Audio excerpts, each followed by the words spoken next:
This is embarrassing even for Dr. Oz. Dr. Oz went on CNN and tried to attack the Affordable Care Act, Obamacare, and it doesn't go well. Now, Dr. Oz is the administrator for the Centers for Medicare and Medicaid Services. In this video, Oz seems confused about Medicare versus Medicaid. He seems confused as to whether everybody on an exchange or marketplace plan is getting a subsidy. They're not, by the way. I'll get back to that. The guy running Medicare and Medicaid doesn't seem to know the first thing about how it works. And we expect Oz to embarrass himself. But this is really bad. A recent Kaiser Family Foundation survey found a larger share of Obamacare enrollees identify as Republican than as Democrat. And there is a concern now I hear being voiced among Republicans and others that these changes are going to actually hurt Republicans more than they're going to hurt Democrats.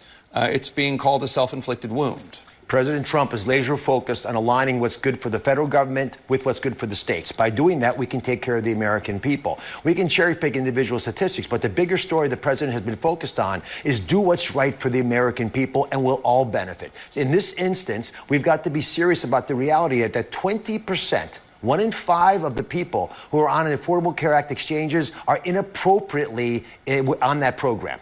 We're going to dig into that. Oz says 1 of 5 people on the exchanges are inappropriately on the program. Listen to the explanation. 1 in 5. And what do you mean inappropriately? Well, as I give you an example, there's no real adjudication of how much money you're making. So you can That's a lie. Pick whatever plan you want to be in. The amount of reimbursement you get from the program is based on your income level. We also have about 230,000 people, we believe, where mistakenly on, for example, Medicaid, multiple states, but there's a much bigger number of people who are on Medicaid and the exchanges in the same state. Jake, we think there's $14 billion in those two categories.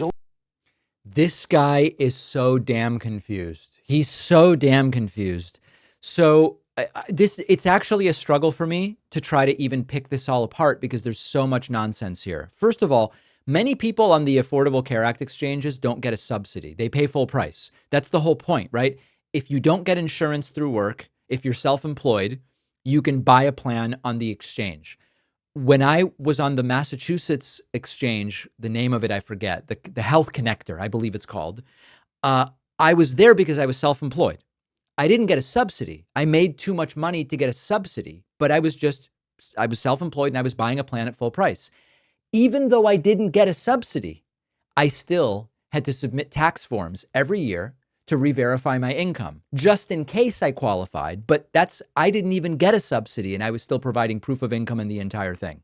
This is the way it works. It's legal. You don't get a subsidy. It's just you're buying a plan. That's how it's designed.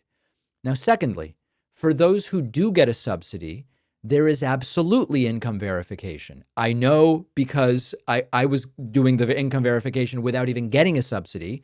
I know people who are on the subsidized plans.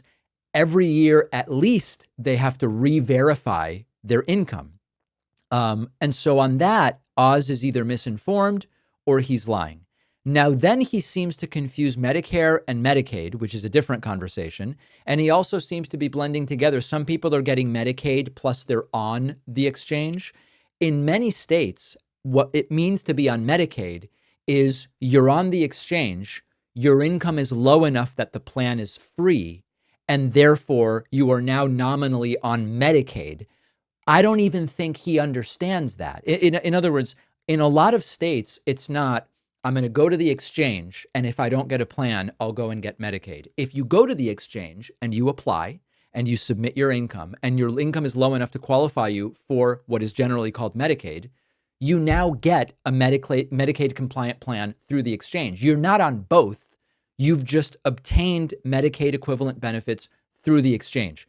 He's in charge of this stuff, okay? He wanted to be a U.S. senator. He got within a few points of holding public office. Now he's running Medicaid and Medicare, and he's on TV just making stuff up, failing health policy 101. It's sloppy, it's lazy, and it's very revealing because for Republicans like Dr. Oz, the Affordable Care Act is still kind of like this boogeyman. They don't understand it. They don't know how it works. They don't really want to know. They know if Obama passed it, it must be bad. But voters, especially who are relying on these exchanges for coverage, they've used it, they've navigated it, they've dealt with the paperwork.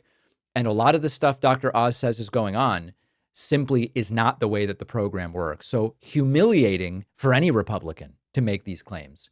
But this is the guy supposedly with expertise in these programs, and he doesn't even understand how the hell it works.